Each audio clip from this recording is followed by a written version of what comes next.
Hi, once again, I'm back, Kaushik Chatterjee. In this video, we are going to discuss again in the same series mutual fund as we have just started.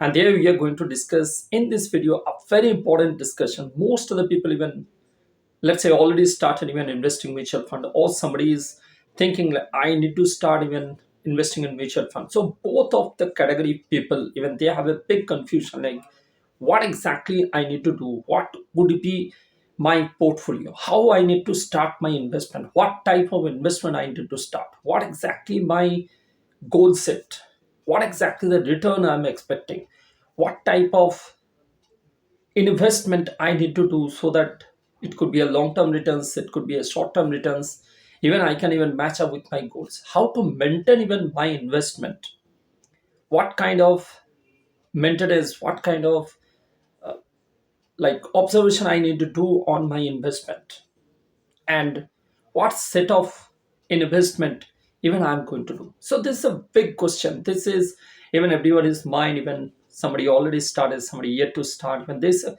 big question to everybody's mind.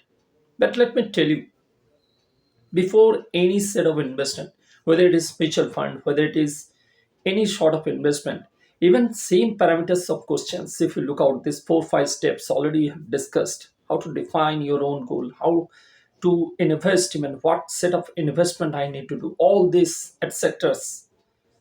I need to define even myself what exactly I want, because end of the day it is your goal, end of the day it is your investment, end of the day it is your budget, end of the day it is your portfolio. So you have to maintain, you cannot even compare with anyone, you cannot even follow to anyone.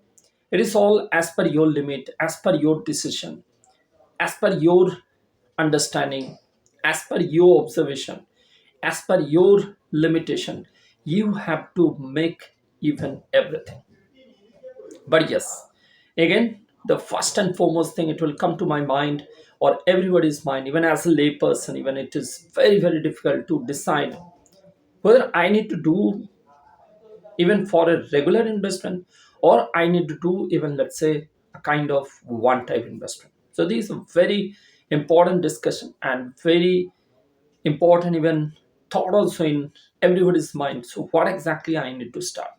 So in this series, as we have started already mutual funds, so here we are going to discuss how to maintain even your portfolio even step by step. So I hope this is very, very interesting, very, very important also. And as I told you, with all my even 19 years, even banking and my financial insurance experience, even I'm just sharing over here. Any sort of questions, any kind of queries, if you have, you're always most welcome. I'm just away from my chat box, and whatever I'm just sharing with my experience. So if it's going to help you out, I'll be the happiest one. Right. So couple of videos, next couple of videos we are going to discuss step by step, and in this mutual fund series itself we are going to discuss all step by step, one by one. Thanks for watching.